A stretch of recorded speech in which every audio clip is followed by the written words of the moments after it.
Hello, my Teaserking family. How's everybody today? I know I'm a bit later. Couldn't be helped.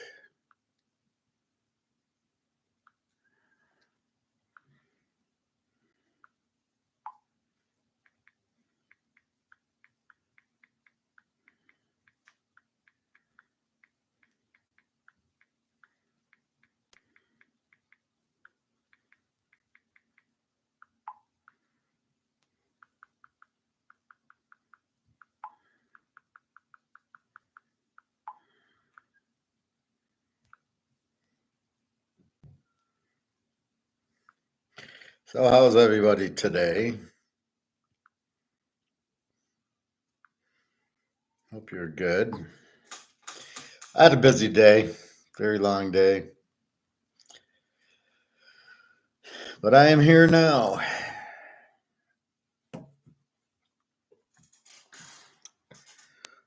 So, still haven't heard from Daria, but I believe she's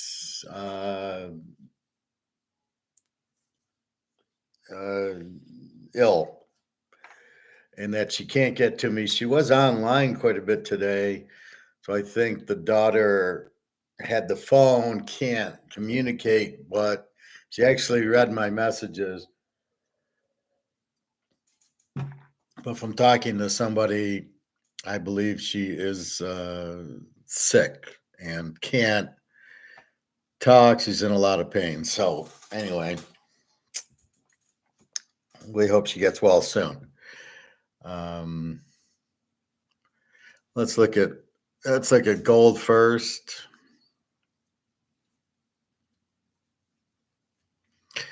There's that 23.34, 23.35. Silver 27.09.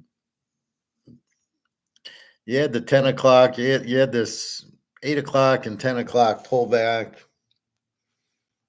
and then it went up just after 10 till about 2 at 23.46, and got hit back down to 23.34. So it's been between 23.30 and 23.40 all day, selling now at 23.50 and silver 27.09.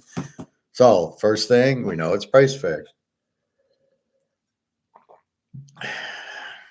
Now, what we found out about silver is in the Tomahawk missile, 500 ounces of silver is put into the missile for each one. And they don't want to pay $2,000 an ounce for 500 ounces of silver in the missile.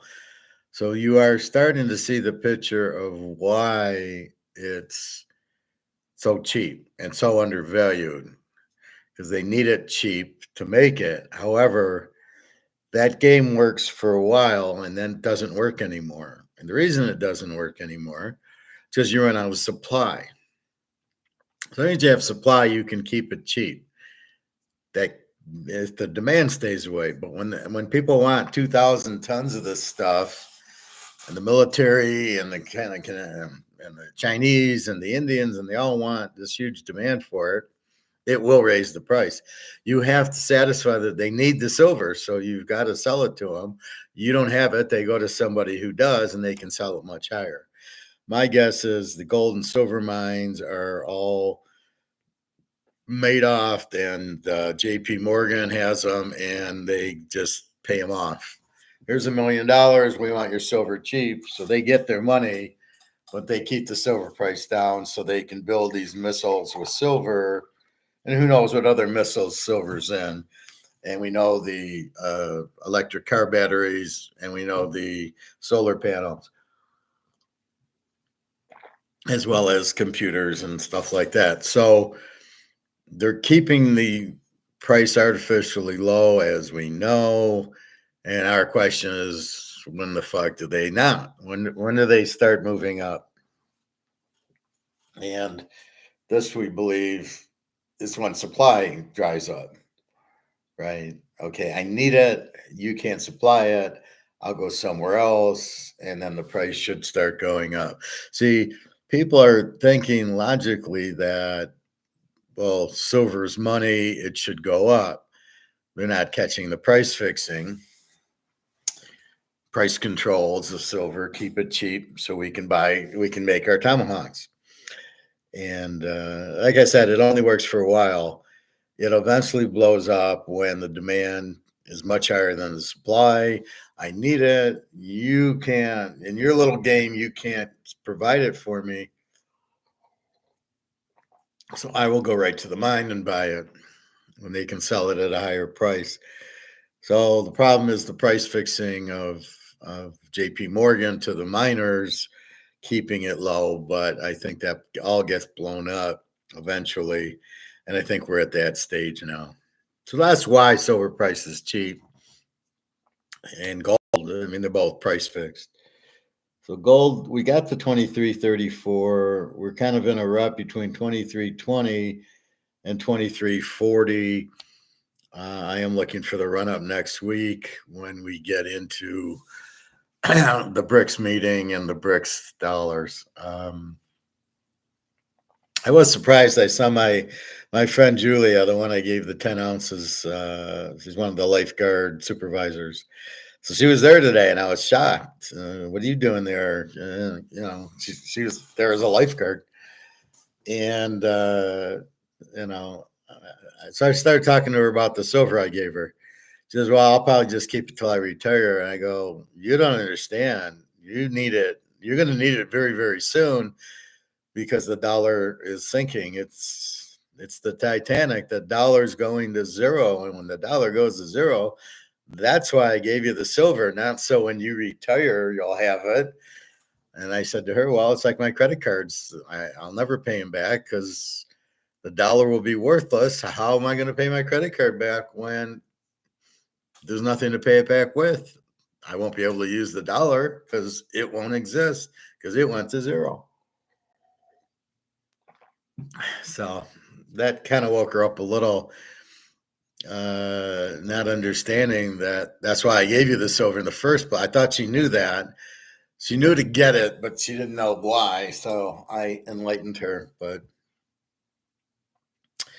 it was good to see her. She's going to be a physical therapist or something. So good for her.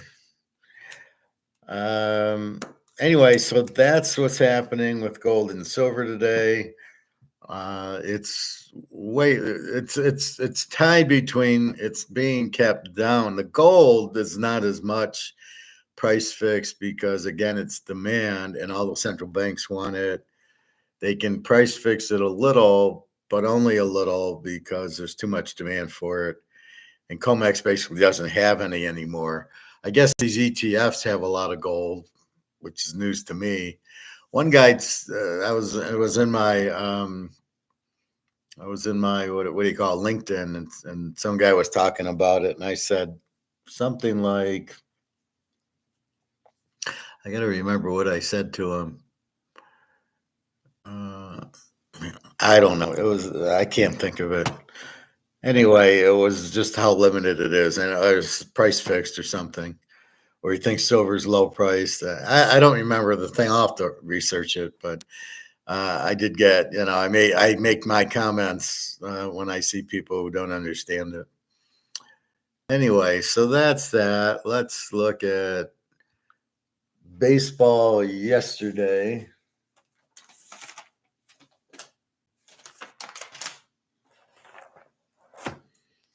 Somewhere around here.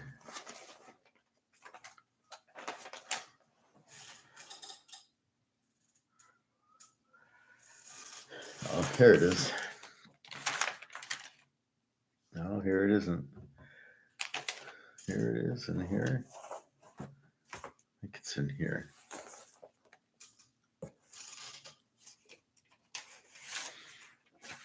Yeah, I got it with my unemployment stuff, which I filed this morning. Everything went well. I'll get it tomorrow. All right, so let's see how we did in baseball yesterday. We had Baltimore under 8.5, and they played 7-6. with two 3.0 pitchers is just unbelievable. Cleveland under 9. It was 4-3. Stayed under. Toronto 3-1 against the Dodgers. That was my 10-unit play. Was the Dodgers over 8.5? You had a 4.50 in Guzman and a 6.88, and of course it's 3-1. Makes perfect sense. Detroit 4-1. I ignored it. The Mets 4-2 to St. Louis. Had St. Louis. Washington over 8.5. So one they won 12-9. I had the White Sox. They won 4-2. I had the Yankees. They won 15-5. Texas over 9. They was 4-3. See, you think Cincinnati and Texas can score runs, but they're not. I have Pitt. They lose to the Niners 3-2, a late field goal. I got Houston. They win 8-2 over Colorado, which is more betting against Colorado. I have California, which loses 11-5 to Minnesota. I have Seattle, which loses to Arizona 3-2. I have Philly over 8, and they win 8-6. And Boston under 9 is a push, as the score was 5-4. That was yesterday on the diamond. The basketball. Let's take a look.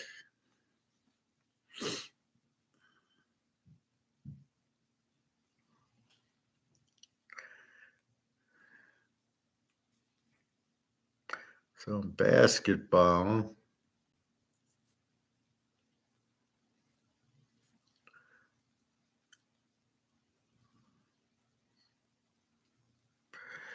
The Knicks beat. We didn't play any of these. The Knicks beat Philly, which Philly had won the prior game. It was 2-1. The Knicks off of a loss. So the team off of a loss has won game 2, game 3, game 4. 97-92. The Knicks win. I think they'll win at home game 5. San Diego beats Dallas 116-111 to tie the series at 2. Indy beats Milwaukee. They lead 3-1. That's just Milwaukee, I guess, has injuries. And then Minnesota beats Phoenix to win the series, and we stayed away from that. Again, Phoenix needed to win to not get swept, but the game they needed was game 3, so they wouldn't go down 3-0. Once they're down 3-0, it's all over. So there you have it. So Indy, I guess Milwaukee's got injuries. They lead 3-1. I wouldn't count on Milwaukee to come back. The Clippers, Dallas, that should go. The Lakers, the Clippers won yesterday, so I look for Dallas to win the next one. And New York, Philly, I think New York beats them. So let's see what's going on today. We got Boston, Miami. Boston's up 2-1 in Miami. Miami's off the loss. Boston's a 10.5-point favorite. I can never bet Boston here, but I can't take Miami. It's not. They're the 8th seed. They will play their best game because they're down 2-1. They can't afford to go down 3-1. But I don't know. They did win game 2, so let's maybe take a little Miami and 10.5. OKC against New Orleans. Again, the 1 and the 8. And OKC, we had them last game and won. They're up 3-0. I look for them to make it 4-0. Lane 4.5. And the Lakers in Denver. The Lakers had their chance. They blew a game 3. They did win game 4, but this is all Denver tonight. Denver will put them away. Psychologically, the Lakers had to win game 3 and they lost. So they're now down 3-0. So it's do or die. Game 4 at home, they win it. And Denver could have cared less. Now this is the game Denver's shooting for, game 5. They want to win and close them out. The Lakers got their win, and now that's it. So look for Denver to win this game. So you have time for Denver, and if you're going to play OKC, that's at 8:30. The Boston Miami is at 7:30, but I'm not giving that one out. Let's talk a little NFL draft. I don't like when I see this.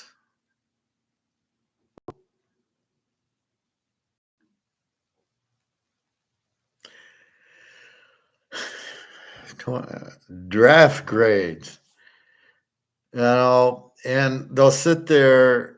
And here's where I got a problem. Charles McDonald, NFL writer, he apparently knows all the college players and how good they are. It's amazing. So he grades. Here's his grade: C plus. The draft went about how most people. The Cowboys got a potential Tyrone Smith replacement. Added front seven. This draft might. Then he gives his favorite picks. Here he gives the Giants a B plus. The Giants wanted a quarterback, so how the hell did he give him a B plus when they didn't get a quarterback? They got Malik Neighbors, the wide receiver. They don't have a quarterback. They found a solid replacement for Xavier and Tyler Newman. How the fuck does this guy know? How does he know? I never heard a guy, Tyler Newman. Theo Johnson is a smart draft pick in response to Derek Waller. How does he know this? How does he make these assumptions? How good these linemen? This guy's a safety out of Minnesota and a cornerback. And how the hell does this guy know? Philadelphia an A minus. I didn't get Philadelphia an A minus. The Eagles played the draft so well, they let Quentin Mitchell fall right into their lap with the 22nd over. What do you mean they let him fall in? He has all the tools necessary to be a cornerback one in the NFL. How does he know? How can he make this comment? I never heard of this Quentin Mitchell. And the following Cooper DeJean taking swings on Aeneas Smith and Johnny Wilson might work for them, and they might feel good selection. Jermel, what is he talking about? Okay, Cooper DeJean from Iowa. How does he know this Quentin Mitchell? He fell into their lap from Toledo. Why? Because of the pro day? He knew what they were going to do. How does he know that Will Shipley's he's not that good? Aeneas Smith, why is that? He has no fucking idea. Jeremiah Trotter, linebacker from Clemson. You have no idea that 99% of these players won't even make the team. So to say these drafts are good, bad, or ugly, Washington a B. They got Daniels. And his least favorite pick is Jalen Daniels. Daniels is not a bad quarterback prospect, but taking him over Drake May feels risky. What the fuck is this guy talking about? Drake May is not a first-round pick. Like Penix and Bo Nix, is leading a new wave of highly drafted first-round quarterbacks who played a ton in college before they were finally deemed elite NFL prospects. Isn't that all these players? This could work as Daniel's rushing ability and deep ball accuracy give him a high floor. What is he talking about? His running ability doesn't give him a high floor. However, this frame and lack of elite traits as a passer gives some pause for concern. Elite traits. He's got elite traits. He can throw a long pass accurately. What else can you look for? Can you read coverage? All right. Now here, the Chicago Bears, he gives a grade A. I gave him a Z.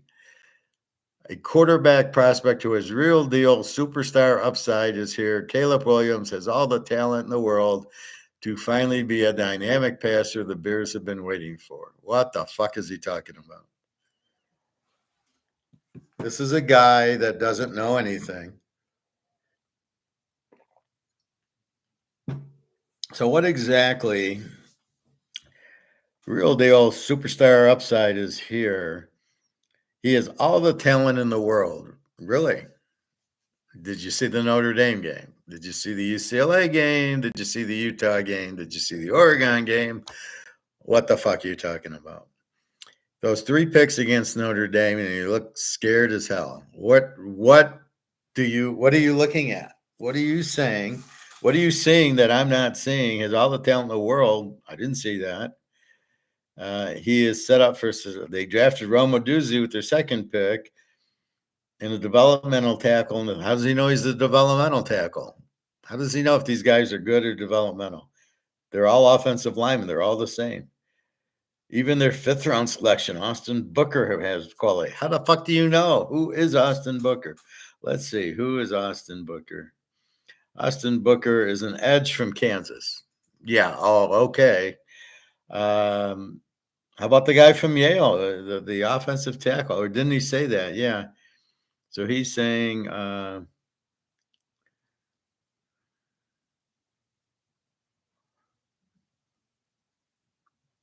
with their second 10 pick and a developmental tackle in the third round. They're drafting a tackle from fucking Yale, and he's a developmental tackle.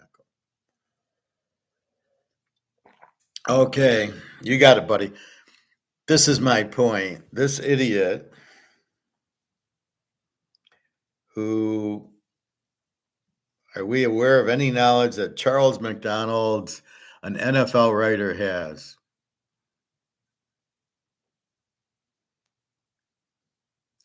He's a Yahoo writer.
Here's my comment to this idiot.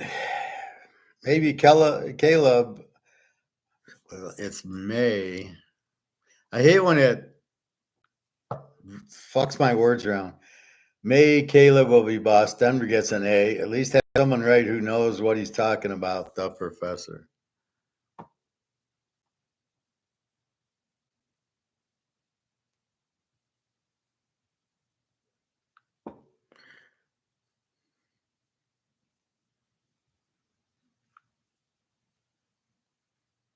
So here's some guy, Charles McDonald, never heard of him, has no clue what he's saying. Everybody gets an A or a B. It's like everybody gets a trophy, right? So this is my problem with these draft grades. They're clueless. This guy obviously watches no football, doesn't have a clue. Oh, yeah. Oh, okay. They got Caleb. Look out. What a joke. Anyway, so that's my problem with these guys. It's just all this, grade it and everything. You got to be kidding. All right, let's look at baseball now. And today's 4/29, and let's see what's left for us. Apologize for the time, but I was a busy boy today. Baltimore 1, the Yankees nothing in the fourth. Washington 2, Miami nothing in the fourth. Toronto and KC 2-2 in the first. The Mets against the Cubbies 1-0 in the second. All right, upcoming mini in Chicago. Joe Ryan went off the 3-4-5 against Garrett Crockett 6-6. I'm going to go over here 7.5.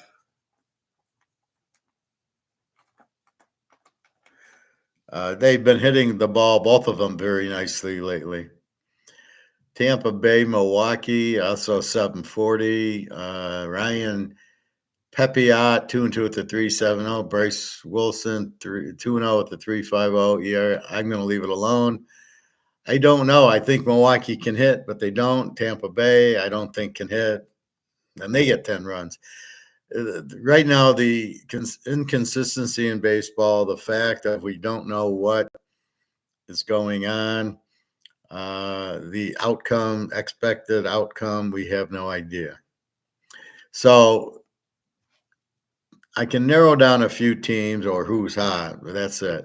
Philly in the California, Philly 145-9. Christopher Sanchez 1-3 with the 2.96 against Griffin. Canning 1-3 with the 7. We're gonna go Philadelphia here. We're still gonna go to the starting pitchers. The hitting it's just averages, doesn't help us as much. Where we think this team hits 290, like Atlanta. Who's our 290 team?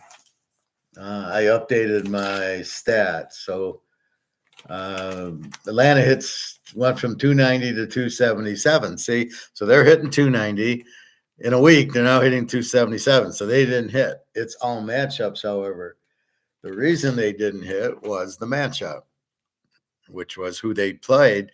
So as they're playing certain teams, they're hitting better, and then they play other teams and they don't hit as well, but then they average it out, and that's really the problem. So our averages are skewed by who they're playing, which is basically what we do in pro football, right? We look in the lines and say, well, they beat Carolina and they beat Atlanta and they beat Tampa Bay. None of them count. And then they play Baltimore and Seattle and get killed. And that's what we look at. So you've got to look at who have they played. So I got to figure out how to do that in baseball. Because even if you play, so Pitt plays Oakland, even if they play in 3 games, it's at Oakland. It's against which pitcher? And but they don't play each other often. It's like NFC, AFC in pro football. So it makes it difficult. So we just go with starting pitchers, Pitt and Oakland. Pitt's a minus 125. Bailey Falter, 2-1 with a 3.33 against Joe Boyle. So let's go Pitt. We'll go Steelers. Now, again, we're only assuming the starting ERA. Joe Boyle with the 7.06, but what's he going to play? 4 innings, give up 3 runs. What does it get you? Does it get you that, he's not pitching the whole game, giving up the 7 runs. That's what we're anticipating. And I see these guys tend to give up 3 or 4 runs, and the 3 or 4 innings work, and then it's up to the bullpen. And occasionally it blows my mind. They'll come out and they'll bring in a pitcher with a 10 ERA and he gives up 5 runs in a 1-0 game. And you're like, what, are you kidding? So anyway, Atlanta, Seattle, Max Fried 2-0 with the 5 ERA for Atlanta. Bryce Miller 3-2 with a 2.22 ERA.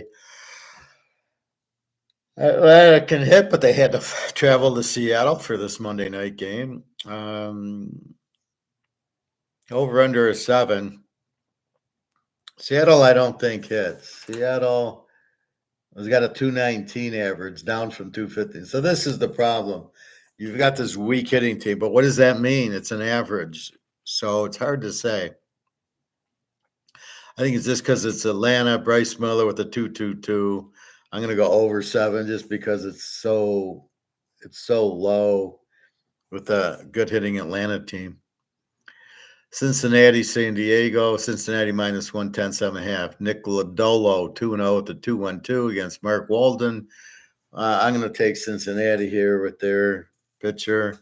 These are 9:30 games. LA against Arizona. LA minus. They're always favored. And a 10. James Paxton 2-0 with a 2.61 against Tommy Henry. Let's go LA. Tom Henry 1-1 with the 5.55. Paxton 2-0 with the 2.61. And St. Louis, Detroit was postponed. It'll be a doubleheader tomorrow. So we didn't miss much. My apologies there, but we're starting to get into the baseball. So what I've done is I recalculated the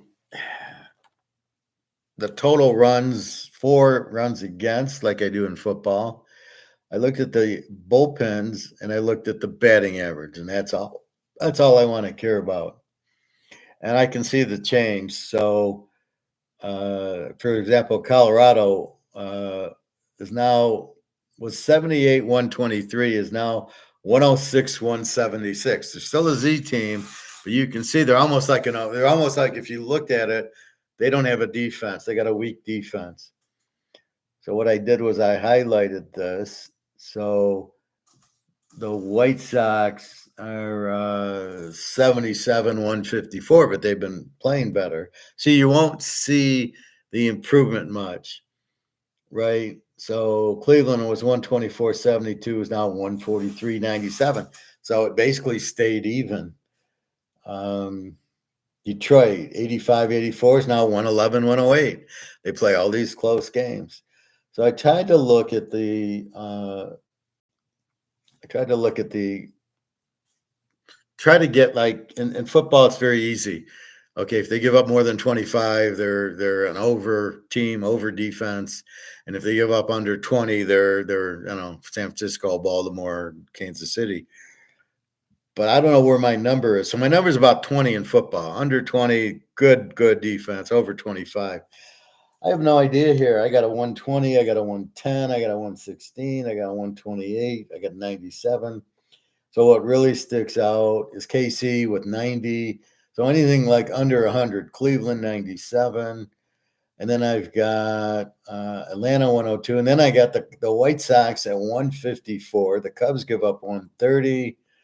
Colorado gives up 176. Houston 144. The California 155. Miami gives up 161.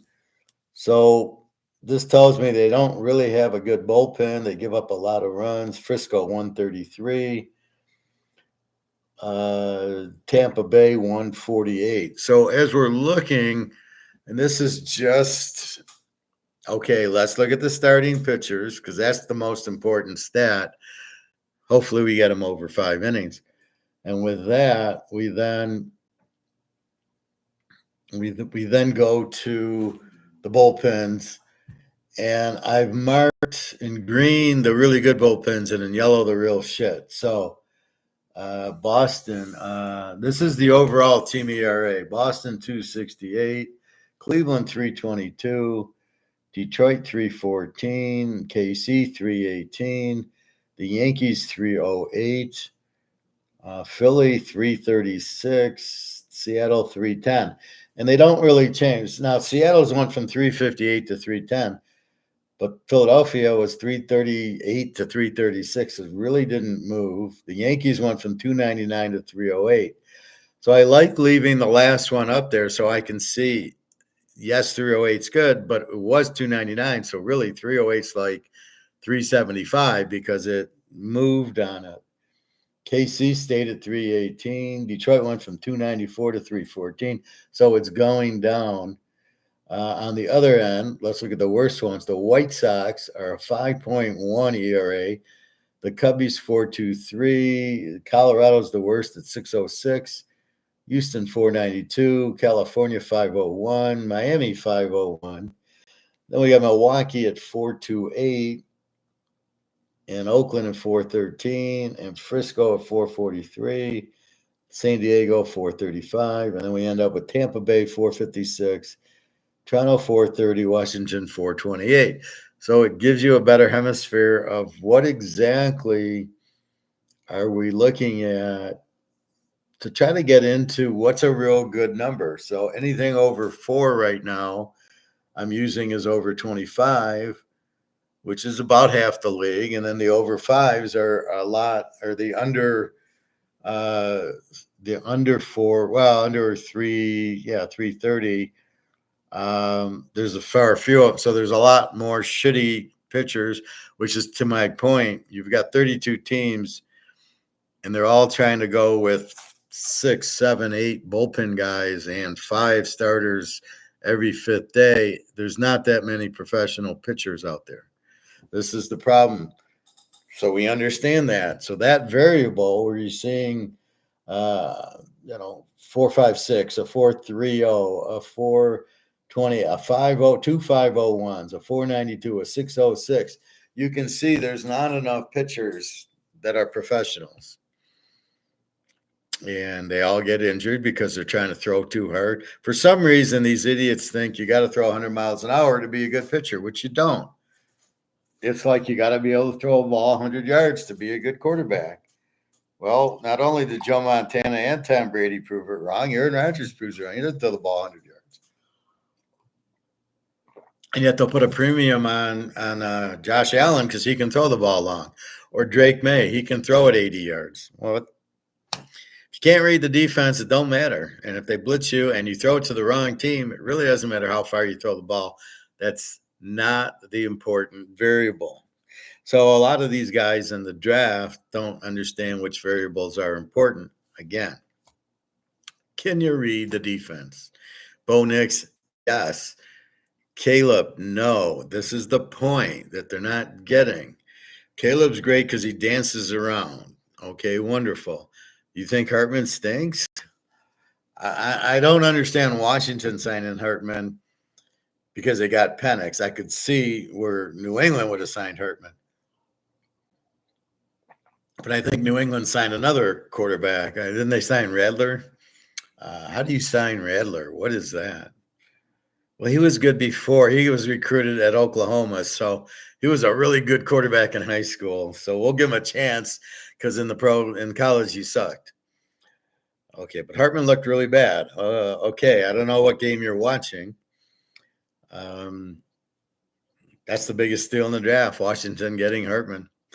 Denver getting Bo Nix. What a bad opera. What a screwed up draft, right? You got Minnesota to take McCarthy, and you got New England to take Drake May, and Denver just slides in with Bo Nix, the best out of those three by a mile. What are they doing? And then you have this Charles Davis guy being the writer, grading the teams, so the teams think they did everything. I'm listening to the Lions. I'll get back to baseball in a minute. I listen to the Lions guys when I'm going to the club or whatever. Well, do you think they can go to the Super Bowl? And I'm like, oh, God. Okay, they had a real strong schedule. They lost all their games 2 years ago. Then at the end, they had a really weak schedule. And they lost to Carolina, so they didn't make the playoffs. Last year, they had the easiest schedule in the league, and they played 3 or 4 tough teams, lost to Seattle, lost to Baltimore, lost to Dallas, lost to the Bears, lost to the Packers. Okay. They beat the Rams. I don't know how. Again, they got off to a good start, and then that was it. The second half, they couldn't do shit. And I'm hearing they have an elite offense. I'm like, oh, my God.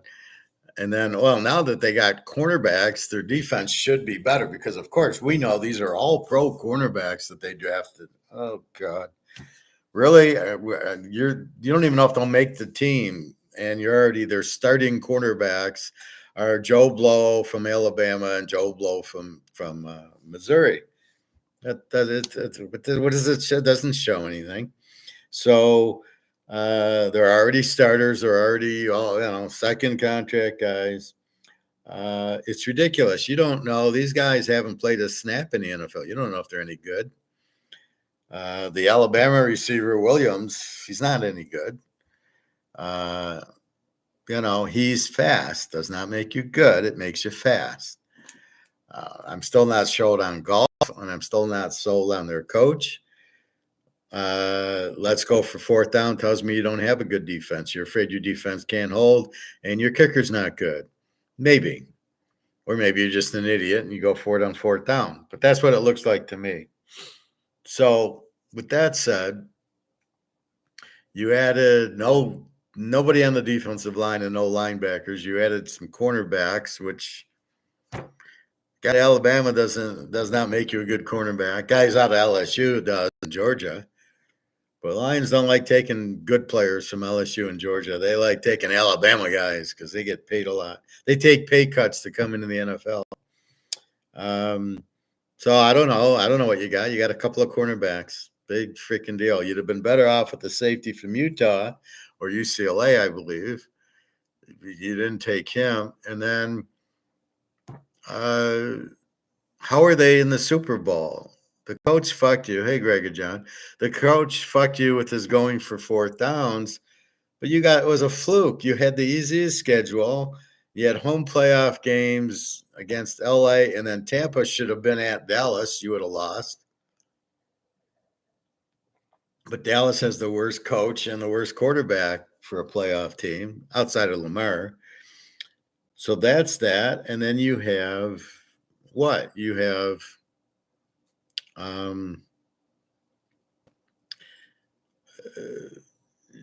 it was a fluke you got there. Philly fell apart, Dallas fell apart. You would have fallen apart, but you didn't play anybody. So now Detroit has the hard schedule. They're going to be good. All of a sudden, Jared Goff's going to be good against good teams. See, Jared Goff, here's the problem. He beats the bad teams. What did he do against Baltimore? They lost 34-3. Where was he against Baltimore? They put pressure on him and he choked. That's the point. What did he do in the second half against the Rams? They put pressure on him. He didn't do anything. What did he do against the Niners? Gets a hot start because he's kind of mixing it up. When you need him in the second half, he disappears.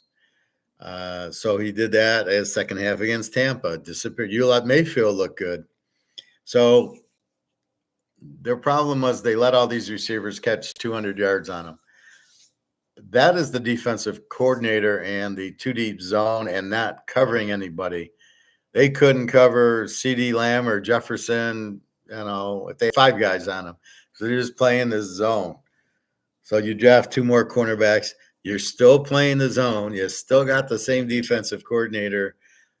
You still don't have a pass rush. Where the fuck are you going to – how's your defense going to get under 30 points a game? Where's that going to be? You could have Deion Sanders and Ronnie Lott out there in your secondary. If you're not going to cover anybody, it really doesn't matter. And these guys that you got are not Deion Sanders and Ronnie Lott, okay? You don't have Lawrence Taylor rushing the passer, so what the fuck do you think this defense is any good? You are overrating Goff. You overpaid your right tackle, Penei Sewell, who I saw a lot of he didn't block so well in the Niner game. And he's the right tackle. You got to pay that for the left tackle. You still got a left tackle to pay, but you're way overpaying your right tackle. So you need to get rid of your left tackle and move Sewell to the left tackle, and then the payment makes sense. Right now, what are you going to pay your left tackle? Right? So for right tackle, you're way overpaying. St. John, the receiver, it's the style of the game where they're playing the zone so he can do what he wants. Okay. Anyway, I had to speak my piece. Let's look at batting average. So I went batting average again over 240, I think. So we got Arizona 250, Atlanta 277, which you think's good, but it was 290. So that went down. Baltimore went from 260 to 250. Boston did good, going from 228 to 246. The Cubs stayed at 248. Cleveland actually went down from 259 to 250. Colorado 240. Houston went from 271 down to 264. But their bullpen dropped from 510 to 492, so they are getting better. The Dodgers went from 258 to 274, so they're almost hitting 300 over the week to raise the 258. Now, as we get going, that average won't change much. So you got another couple weeks, and then you're going to be zoned in. It'll move up a point or two as you get going. Milwaukee went from 279 to 260, but the Yankees went from 237 to 253. Philly 242 to 256. And San Diego stayed at 254. That's about it. And then on the under end, the weak hitting teams, Toronto 236, St. Louis 217, Seattle 219, Oakland 203. Wow. Miami 224. Detroit 223. Cincinnati 219. Chicago White Sox 207. So Raiders signed Michael Gallup. Okay. Well, he sucked on Dallas, so good luck with that. They should have signed Hartman. They had their chance to get him. That's going to come back to haunt him. Again, these are averages. So I think the way we got to read the average. So look at Detroit. They hit 223. So I think if you play them for 7 games, you got to play them under 7 times, and then you'll win with them. I don't think if trying to pick them once and go under and then they go over because they get a 5-run inning and and the game goes over. I don't think you can do it. I think the way you have to do it is when you see them against another weak team, just bet them under the whole week. But I don't know if that's wise. But then the average comes into play. Yes, in 7 games, the average is they'll score 2 runs a game, 3 runs a game, whatever. And that would make sense. So what you're looking for, Colorado gives up 6 runs a game, and Colorado bats 241. So they should be high scoring. Let's look at Houston's like that, a 4.92, and they hit 264. Bad pitching, good hitting, over. So the Yankees pitched ERA at 308 and a batting average of 253. So from that, you can see what's going on.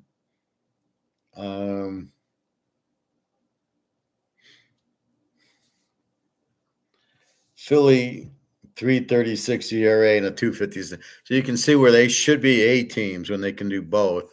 The over team would be a bad ERA with a good batting average, and the under team would be a good ERA. So like Detroit, they have a 304 ERA and a 220 batting average. So they got pretty good. It's a pretty good bullpen, not really good starters, and pretty weak hitting. So I think that's how you line it up. If they got a good ERA and good batting, they're an A team. If they have a high ERA and a high batting average, they're over, and a low ERA and a low batting average, they're an under. Again, these are averages, and I think the difference is since they play every freaking day, it's what are the mystery I have is the pitcher, like the game yesterday where Gausman is like a 6 ERA and he beats him 2-1. Well, how can you fucking predict a 3-run game when the guy's ERA is 6? And you figure he pitches 5-6 innings, so he should give up a run or two. And that's really the hard part. So baseball's got a lot of variables that we need to figure out to get better at it. All right. So that's your baseball. Again, our picks. We got the White Sox over 7.5, Philly, Pitt, Atlanta over 7, Cincinnati, and the Dodgers. A couple of them are left. I know it's late, but I had things to do. So again, I didn't hear from Daria, but I did see her. Here's the clue I'm getting. A, I'm an INFJ. B, I'm a 7. My birthday numbers and everything. And I'm a Pisces, and me and Daria are connected pretty well. So when I woke up, my thought was it's a health issue. I didn't know what it was. Is Katya's mom sick? Is Hira's grandma sick? Or Daria's grandma sick? Or Daria's mom sick? What's going on? I could see Daria was on, but she wasn't texting me. She was on for like an hour and a half, and I'm on the bike, and I'm going, "Hi, how are you?" And I can't get a response. Then it hit me that the last time that happened, the daughter had the phone and couldn't respond, but was, of course, on. Then I'm talking to my friend, and I realize if I'm talking to him on WhatsApp, it shows me on, but I'm not, I'm on the phone. Then Daria or Elena goes into mine and everything turns blue. So when they actually go into yours, it's blue. When they don't go into yours, it stays green. So it finally turned blue, and I'm like, "Hi, are you okay? What's going on?" And I can't get an answer. So I realize it's the daughter on. So I believe that what's happening is she's sick. She doesn't have the phone. The daughter has the phone, but she won't let the daughter text. So that's why I don't know what's happening. Um, so I believe what's happening is that Daria is the one who's sick, and basically she's unable to really text me. Um, so she's in some pain. This is what I'm getting. I'm guessing she's in some pain.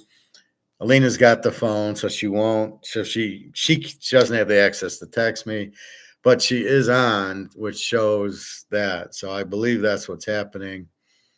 And I'll talk to Daria soon when she's capable of out of the hospital or wherever she's at. Um, that's the thought. There's somebody else. I'm not worried about that.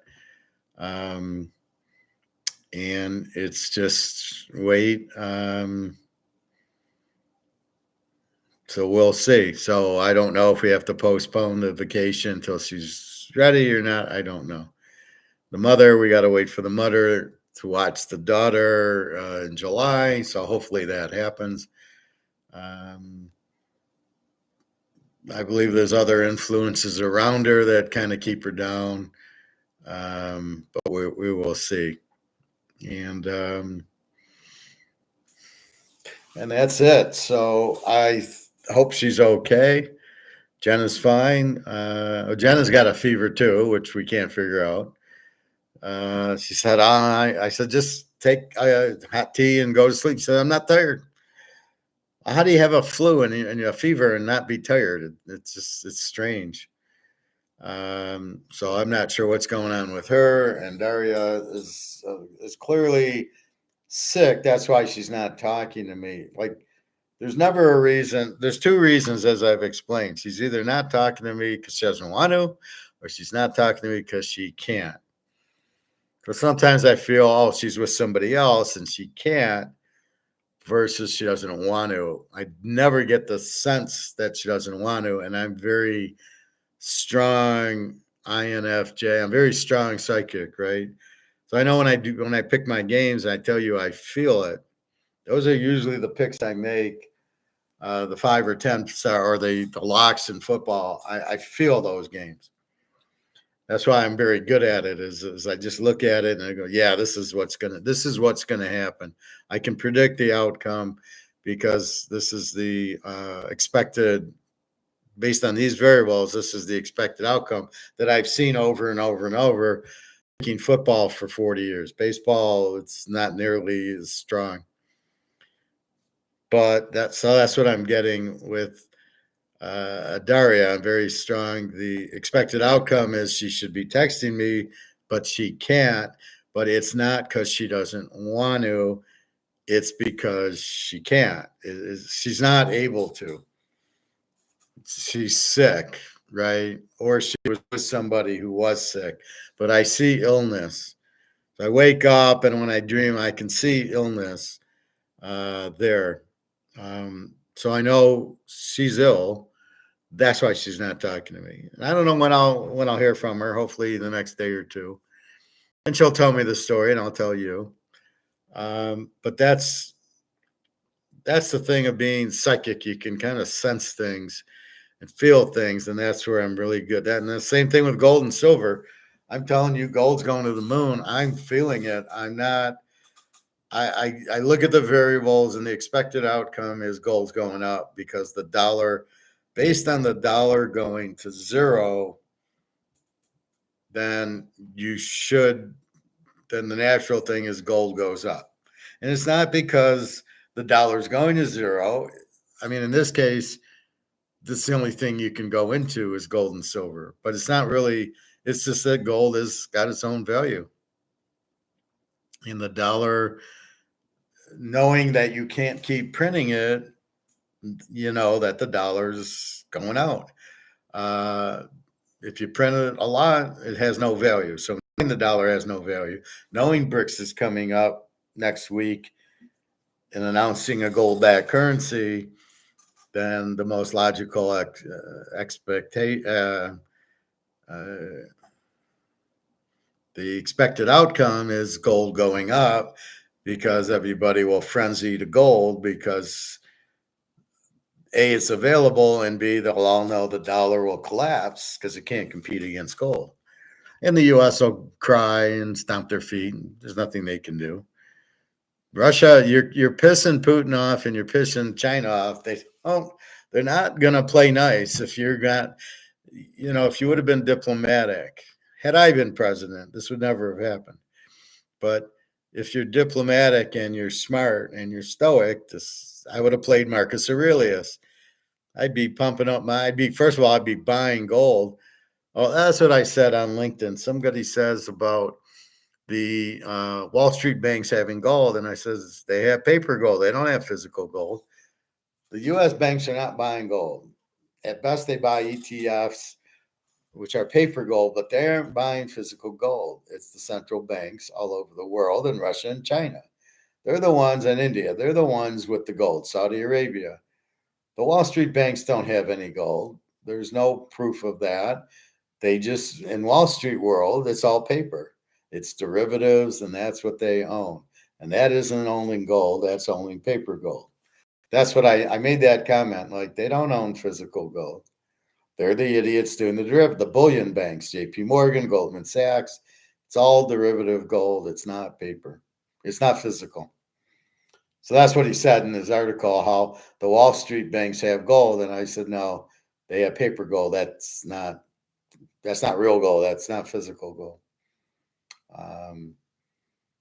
Anyway, so need to look in more into the teaching. I want to teach here, but I was kind of told that I should teach at a college.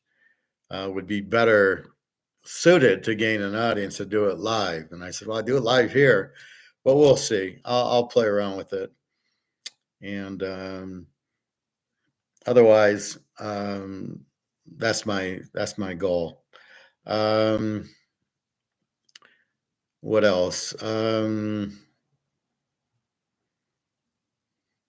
So what other things? So I'm staying stoic with Daria, which is all I can do is text her and love her and do all I can from my end and wait for her to text me back. But by putting two and two together and thinking she's sick or there's somebody or it's a health issue, which I can sense, then I've said stuff to her like, I hope you get well soon. How does she know that I know she's sick, right? And I said, please get well soon. And that'll blow her mind. But, from what I was told, I talked to a person today and they're like, she's never been treated like this. She's always been treated kind of poorly and beaten and everything. So she's not really used to somebody like you who really loves her and takes care of her, and she loves that. But that's where she's at with it. Okay, TK, who do you like, Yankees or Orioles? They're not playing each other. I don't know. I don't understand the question. I don't think they play each other. So why are you asking this question? What is your question here? Or they actually are. Well, it's the middle of the fifth inning. The Orioles are winning 1-0. So I have no idea. I can't tell you in the middle of the fifth inning. I'm not. I don't know 5 players on the team. I know a few of their pitchers. I think Baltimore is a better team right now from an overall, but I don't know. I don't care. Um, anyway, so the Raiders are still missing their point. They needed Bo Nix or they needed Hartman, and they made a big mistake not trading up for Bo Nix. Minnesota made a huge mistake by taking J.J. McCarthy, and we'll see that. If he even starts, they might just go back to Nick Mullins. In New England, they're better off with Zappy. I didn't see any advantage to taking Drake May over Zappy. See, everybody thinks Drake May. Well, he did good in shorts at a tryout. You don't play in shorts. You play with 11 guys. You got to read a defense. It's not just in t-shirt throwing the ball a long way. It's actually throwing it to a player. It's looking at what they did in college. So I don't understand. They dismiss Bo Nix. He's not that good. Well, he had a few good years in Penix. But then they give Drake May. What did he do? He didn't do anything. And they're saying, well, yeah, but he can throw the ball a long way. He's a good, it's not a good quarterback. He can throw the ball a long way. Whoop-de-doo. Lamar can't throw it at all. So he's great because he can run. I was watching Drake May. He didn't look impressive. Were you watching his North Carolina games or what were you watching? I was watching all of last season's highlights, and I did watch the Duke game and the Clemson game, and all he did was throw the ball up for grabs. I don't get it. He did run a little bit, so I don't know if they're all based on these guys being able to run. Like that's supposed to be a good thing. It's not a good thing. He does throw a lot of interceptions. He doesn't know how to read a defense, and he tends to throw the ball up for grabs a lot. Unlike Bo Nix, who's like 90% in 45 touchdowns and 5 picks, and that's not impressive. Oh, give Denver a Z because they drafted Bo Nix. All he can do is throw 45 touchdowns and 5 picks, and he only got sacked 3 times, which is really the key. He runs, but he doesn't get credit for being a runner. You want to give it to Drake May and J.J. McCarthy. He's 20% accurate. The first pass against Alabama was an interception. The guy stepped out of bounds or something, but he chokes right away, right? First play of the playoff game, he throws an interception. Well, that's why I look at those are the important variables for quarterbacks: touchdowns and interceptions. Because at the end of the day, they're there to score and to not throw the ball away. And that's what's so good about Bo Nix. That's what's so good about Penix. That's not what's so good about Caleb. The 3 interceptions against Notre Dame right there. Threw a lot of passes away. He's not accurate, and he wants to scramble a lot. How often do you see Tom Brady scramble? He goes back and he throws, and Mahomes scrambles a little when they blitz him, but he scrambles, and there's Kelsey, and there's Tyreek Hill, and now he's got a new fast guy who I don't know about this guy. He's 150 pounds.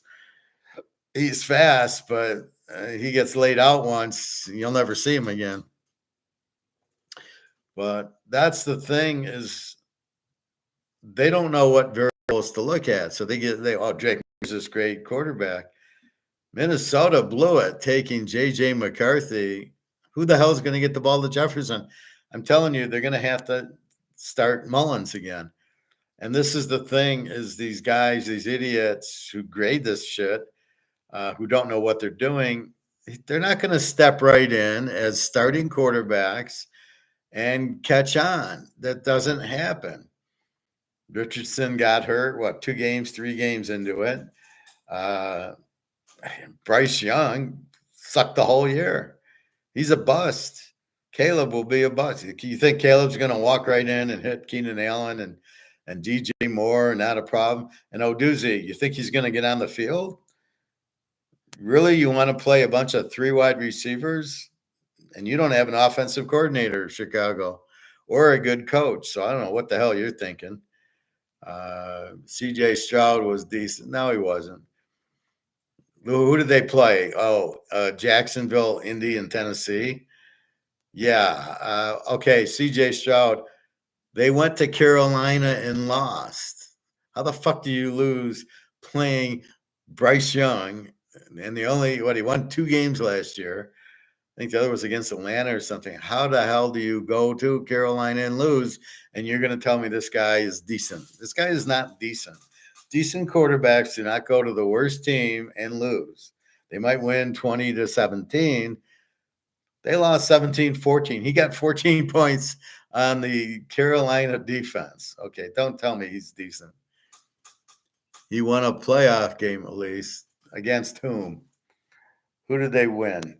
They beat Cleveland with a 50-year-old quarterback, and they were all injured. Nick Chubb wasn't playing, so don't go there with me. Let's go to the Baltimore playoff game. Why didn't he win that one?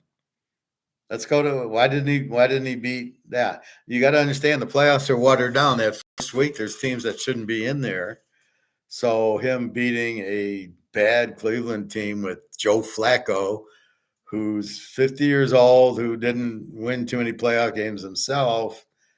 I'm not smelling what you're cooking there, The Rock. That's a bad example. It's such a weak division. I mean, Trevor Lawrence stinks. Richardson was out. Stroud, don't fuck with me on Stroud. I watched the 2 Michigan games and he sucked, and they got buried by Michigan. So don't tell me he's any good. He can't beat Michigan. He ain't an NFL player. Sorry, and I don't care what he did against Georgia, because he started to run against Georgia, which he had never done before, and Georgia was playing a man-on-man defense because they knew the guy didn't run. And then he would run, but that's not a good quarterback. As soon as they know he runs, they start. So let's go through the Baltimore game, 34-3. Okay, where did he go? Where did he disappear to?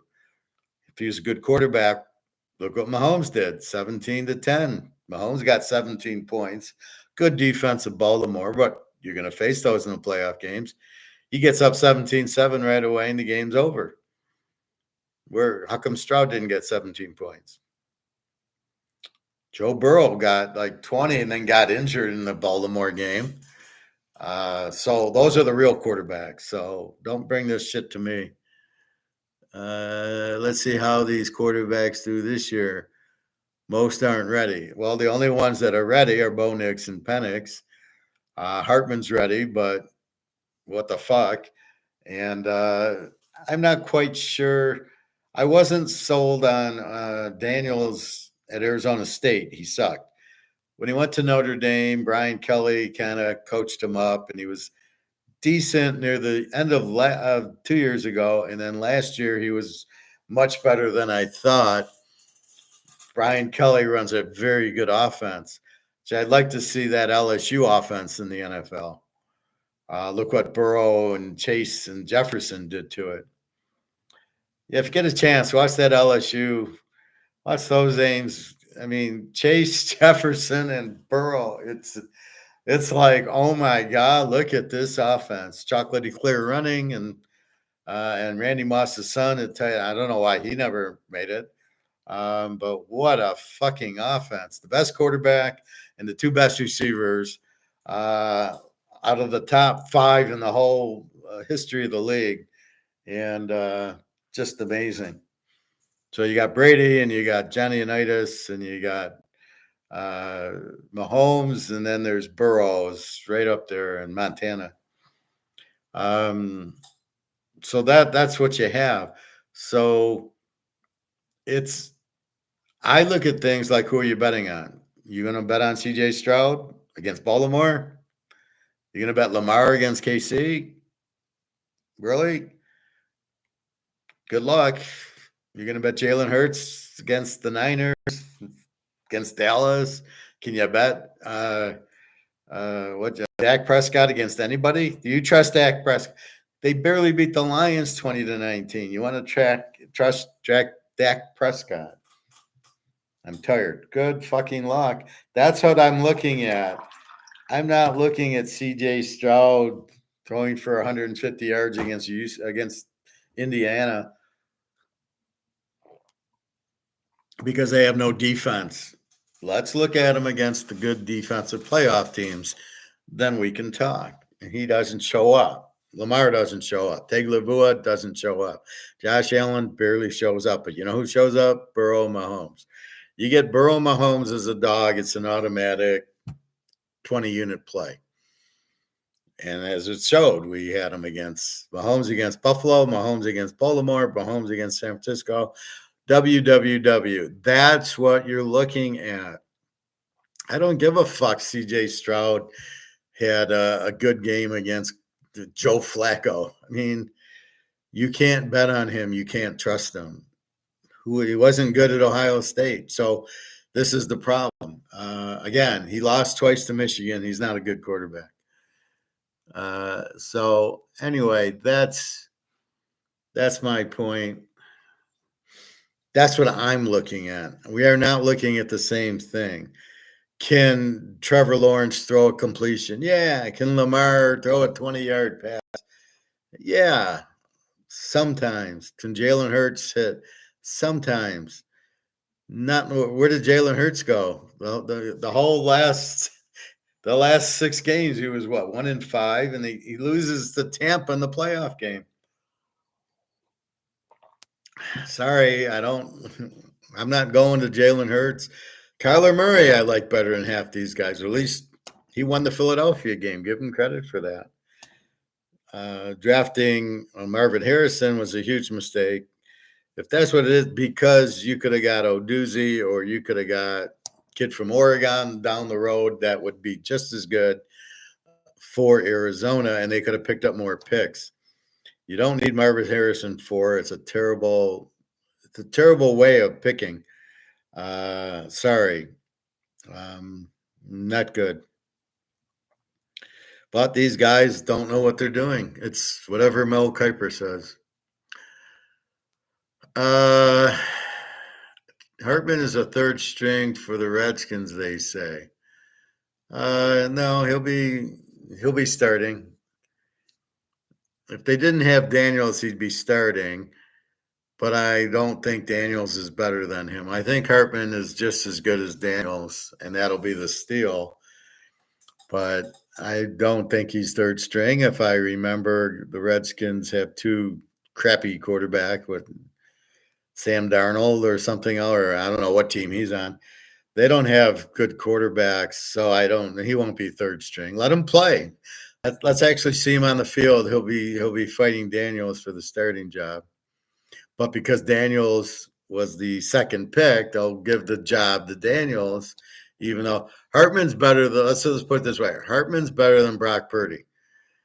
And we see what Brock Purdy's doing. So you give Hartman that chance.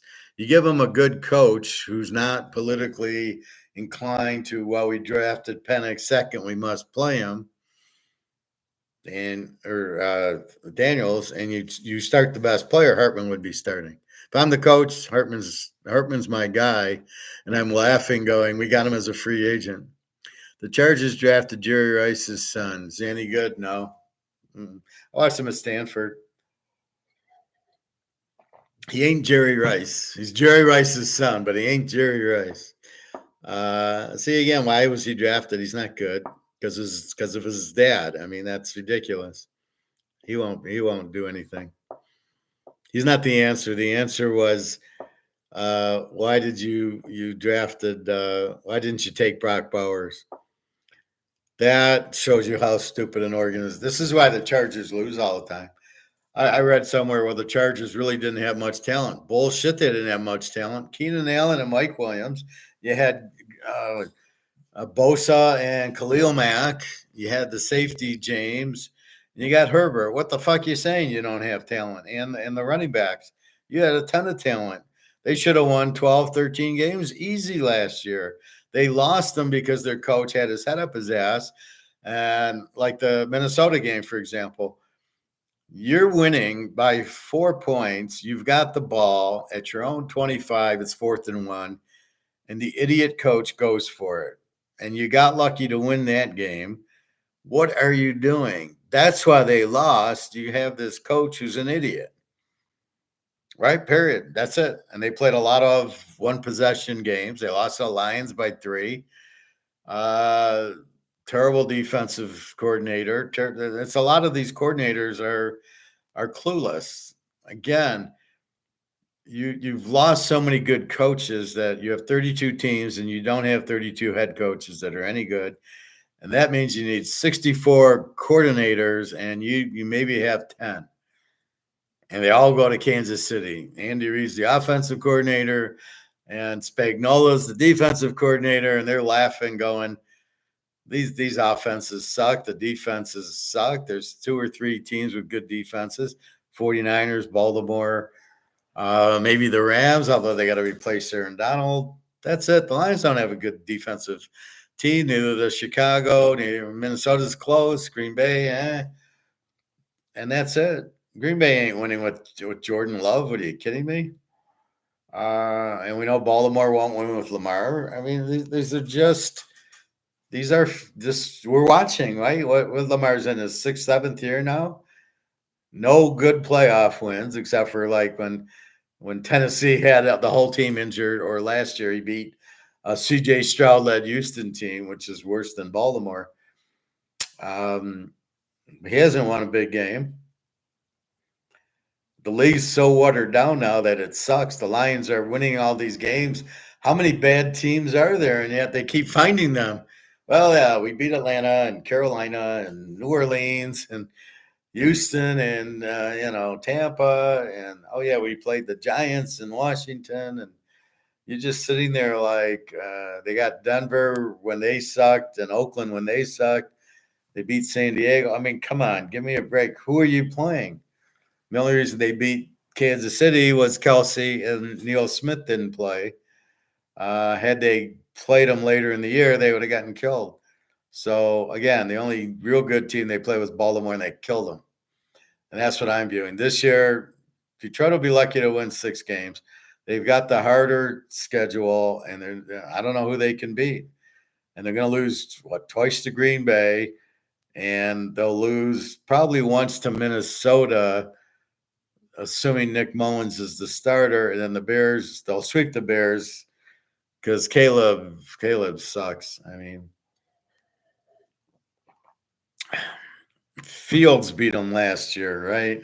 Fields beat Detroit and bad, but not Caleb. Caleb's not going to beat anybody. They might not win a game.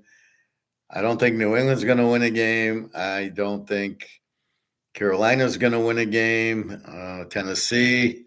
I mean, you got 4 teams that could lose all their games, except for they probably play each other. Like the Bears will play Carolina, so somebody has to win. And Houston plays Tennessee, so somebody has to win that game. Don't kid yourself because some quarterback throws a 20-yard pass that he's good. Trevor Lawrence. He didn't even win the division. What kind of quarterback are you? You can't win the big games against the shitty teams. I think Zappy is better than Drake May. Yeah, there's no question about that. As Mullins is better than J.J. Walker. I mean, and I think Daniels is good because Washington has them. But they got Thurston Howell, and then they've got his competition is going to be Hartman, and Hartman's better than Daniels. I think he got a bad thing at Notre Dame. They didn't have a passing offense. They were running Augustine all the time, and what's Hartman going to do? He's got to hand the ball off. Notre Dame's got a shit coach and a shit offensive coordinator who went on. I don't know what team he's on now, but he's terrible. So, Notre Dame is going nowhere with this head coach. Hartman really should have went to Utah, but he thought Rising would be playing. Rising will be the best quarterback by far next year. Maybe Gabriel at Oregon will be good. Curious to see. Well, Washington, Alabama will probably have a good quarterback because they got the Washington coach. Seattle, what are they doing? They keeping Geno Smith. And now they're going to run the Washington offense. So this is where these Washington receivers aren't that good, but was in a good offense. And when you're in a good, it's like the USC offense. When you're in a good offense, your quarterback looks a lot better than he is because it's just a gimmick offense. So anyway, yeah, Zappy is much better. Mac Jones goes to Jacksonville. What is Jacksonville thinking? Well, we have Trevor Lawrence, and he really sucks. So we'll add Mac Jones, who really sucks. I don't know what you think Trevor Lawrence is any good. What are you watching there that, you know, this is how I evaluate is do you win big games? And where has Trevor Lawrence won a big game? We know Joe Burrow, we know Mahomes. Herbert, I don't know because Harbaugh's a terrible coach. Lamar won a few, but where are the big games? You don't have any teams anymore. San Francisco, if the Rams are healthy, now you got Puka. Look out for the Rams and Frisco. Arizona sucks, and Seattle sucks with Metcalf and Lockett, and they still suck. And watch Smith the Jibby, the guy from Ohio State's terrible. I don't know where he got that he's any good. That was sold by Maserati Marv, and I don't know where that he's any good at Arizona. And plus, these guys are going to get hurt. They're going to get beat on. So this is the problem with half of this shit. Like this one writer, oh, everybody's going to start. Oh, and all these offensive linemen drafted. Well, the team has already got an offensive line. They got 5 starters and 2 or 3 reserves already from last year.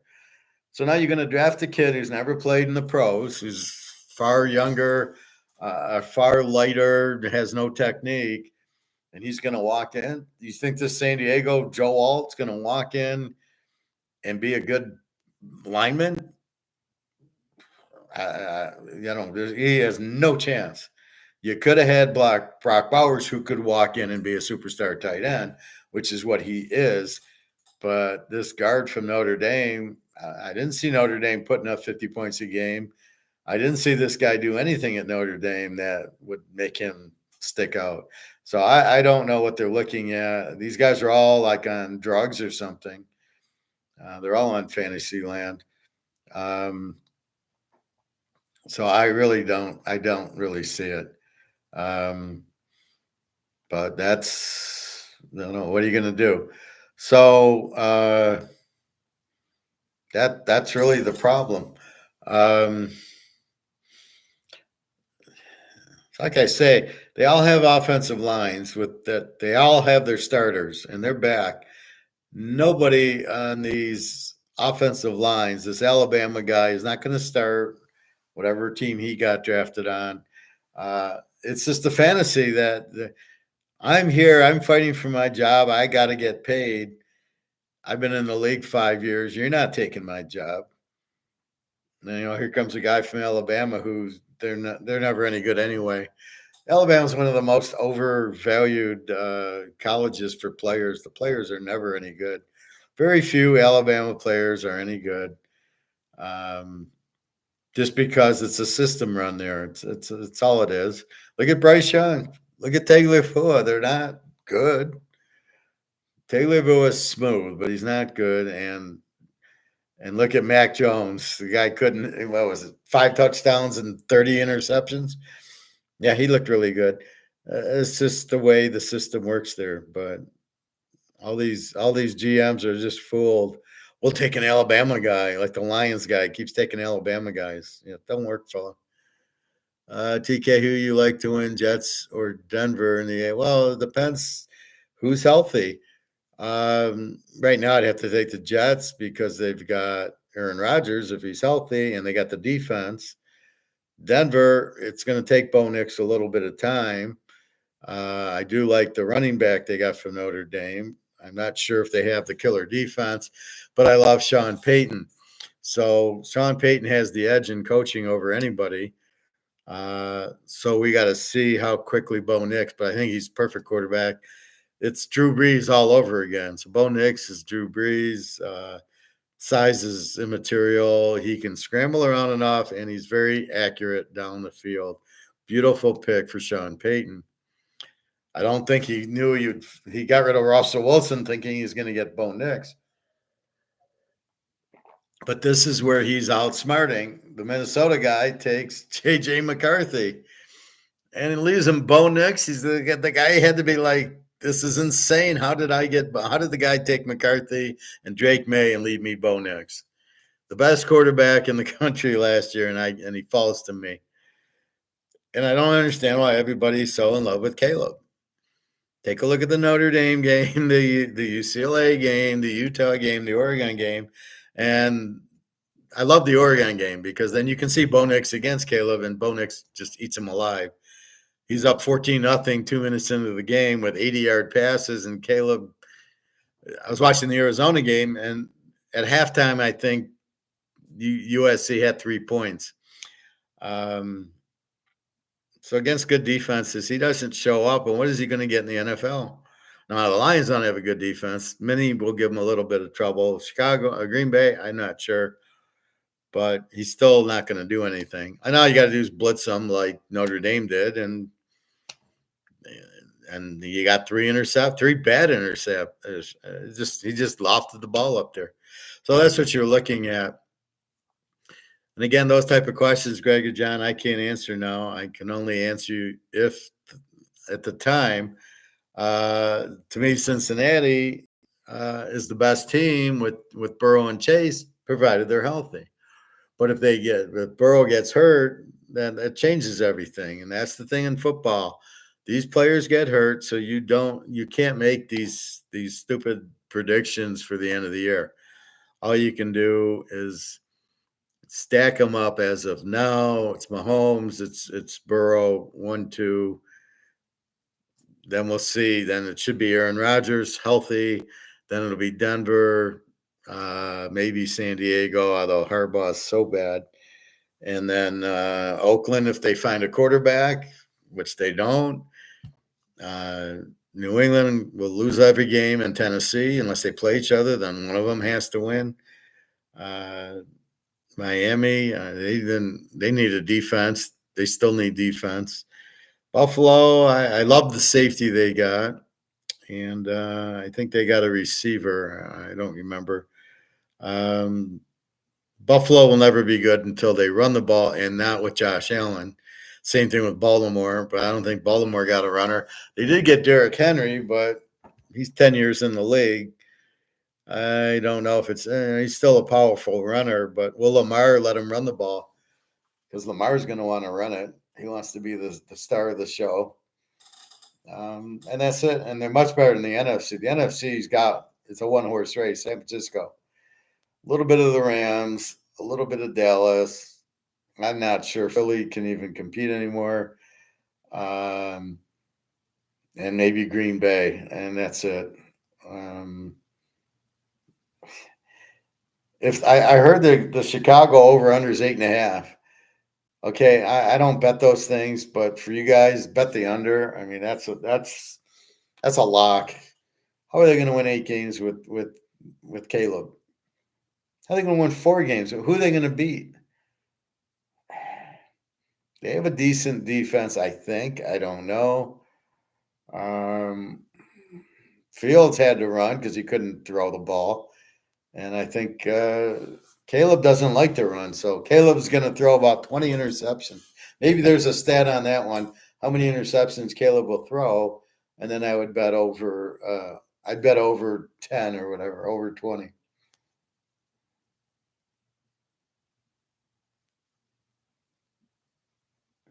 Anyway,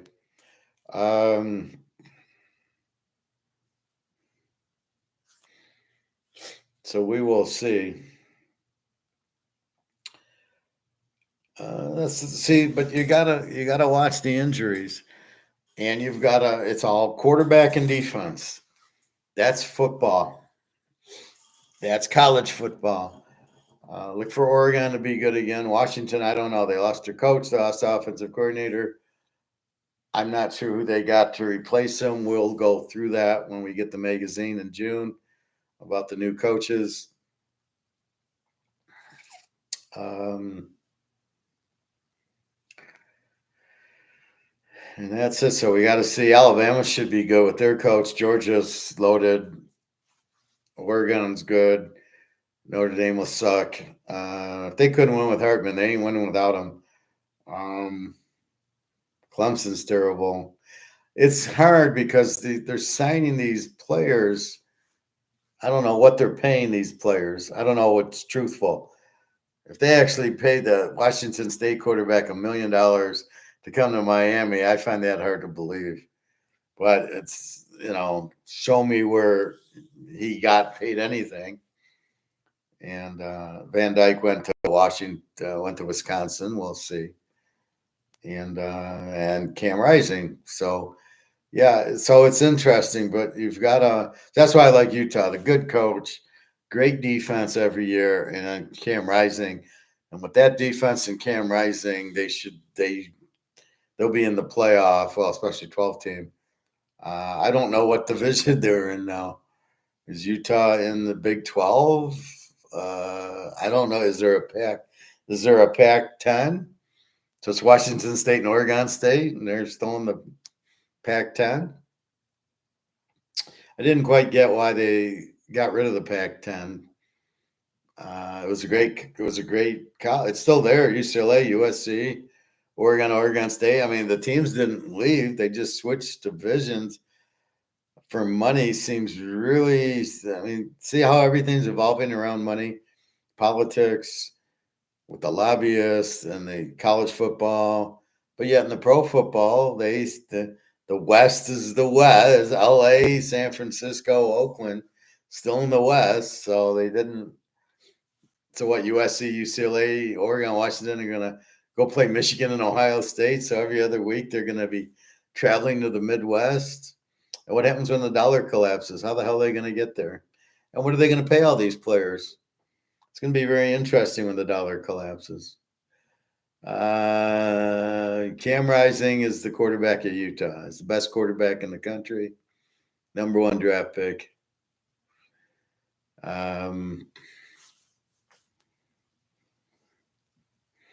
He got hurt this year. He hurt his knee in the bowl game, and so that's why he didn't play last year. So go back the year prior, and you'll see him light everything up. Anyway.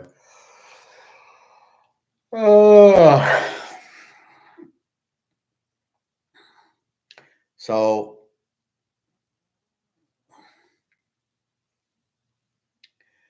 we've got, I get my crown on Thursday. I went to the dentist, and the dentist had changed, so I didn't stay. So I found another dentist, and they can't take me till Thursday, so I'll get the crown put on Thursday. Kind of a pain in the ass, but I can feel my tooth underneath. But it seems fine, solid. It's already done. I wish I didn't have to wait till Thursday. I'd rather have gotten it put in as soon as possible, but we will see. And anyway, what else is there? The sports we pretty much covered. Baseball's the hardest variable because the pitcher pitches 5 or 6 innings, and therefore you got to go to the bullpen, and then the batting averages are just averages, and then the managers got their heads up their ass with the 100 pitch count, and they don't know how to put a batting order in. Yeah, let's lead off my 120 hitter. Now, my theory when I managed my daughter's team was you want to put the best hitter. I put my best hitter first and my second best hitter second because I wanted them up the most. I wanted my leadoff hitter up 4 times and my second hitter up 4 times, not in the back of the lineup and some shitty hitter up who can't hit 300.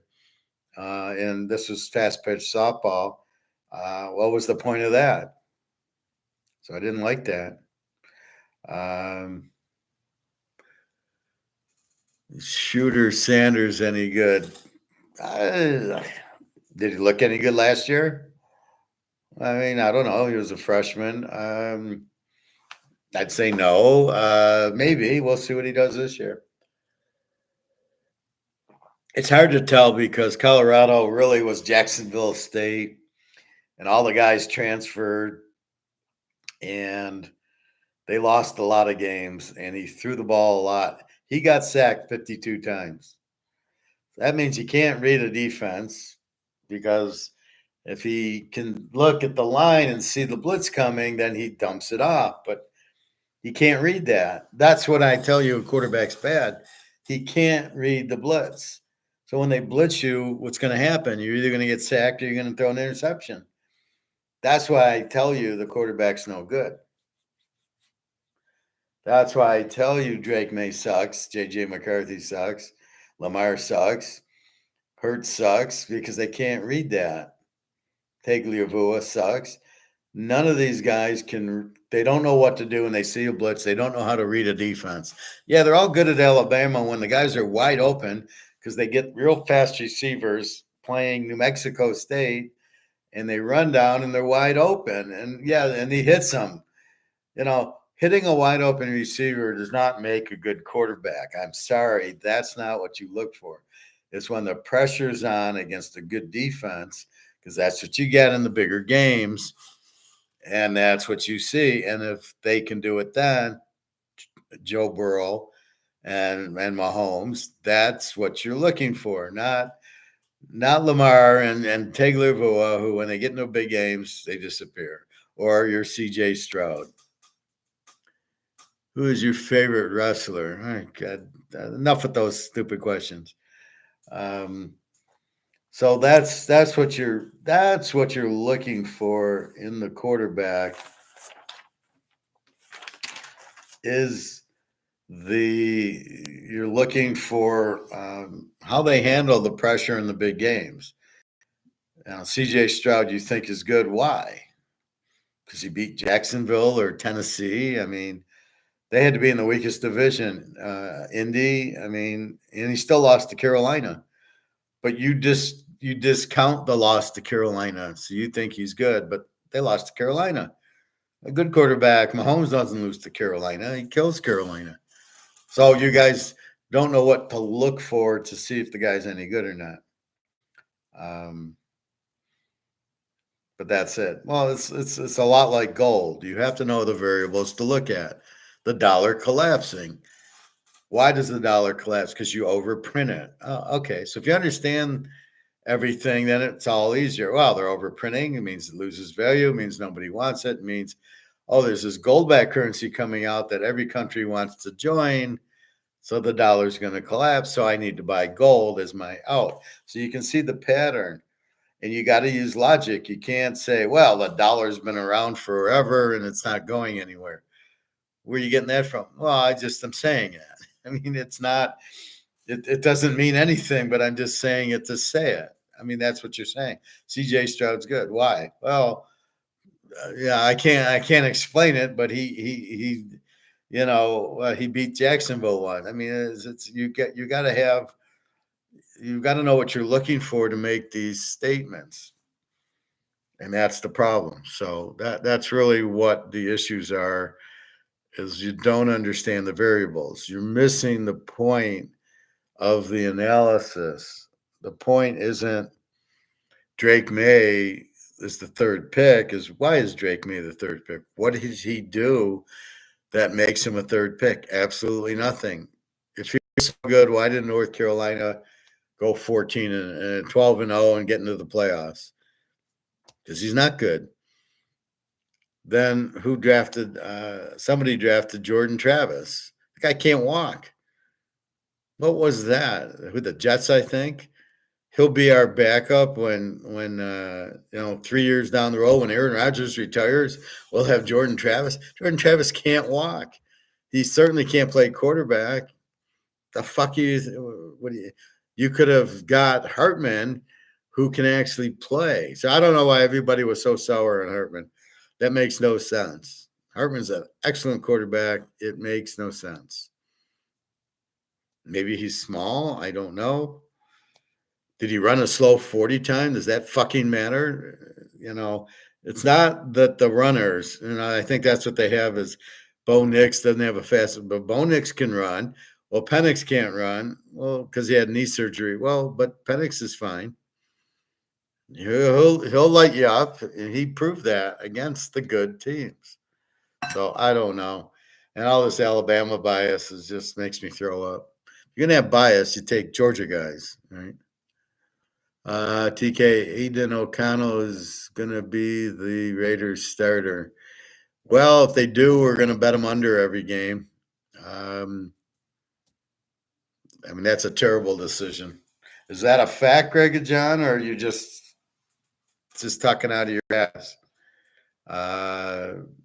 They haven't even had training camp yet. You don't even know if he's going to be healthy going into the first week. So who knows? That's a terrible fact. There's Minshew and O'Connell and no Hartman that you could have had. You didn't draft a quarterback. You added a receiver, I think. Oh, you added Brock Powers. So you need it's like Minnesota with Jefferson. You need somebody to throw him the ball. You got Nick Mullins, who's much better than McCarthy. See, that's what everybody thinks. Oh, they drafted McCarthy. He's going to be the starter. He ain't going to be the starter. Nick Mullins is going to be your starter. And the same thing, Michael Myers at Oakland. But they're probably going to run 2 tight ends, and they're going to run the ball more because they realize that they don't have a quarterback. And Atlanta with Penix because they realize Cousins sucks. They drafted him because they didn't think they could get a quarterback and they needed somebody. And then when they saw Penix available, why do you think they drafted?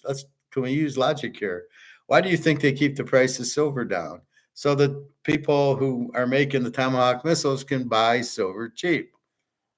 That's why, and everybody looks at it as a money, as a currency more than as a product. And we all scratch our head going, why isn't it going up? Because the government needs to build Tomahawk missiles because it's run by the Defense Department, and therefore they need the price down. So you got to use logic. Why did Atlanta draft Penix? Because he's the best quarterback in the draft. Cousins was clearly because they didn't think they could get one, but when Penix fell to them, they had to take Penix because they realized he's the best quarterback in the group. That's why. He's much better than Caleb. Look at the Washington USC game.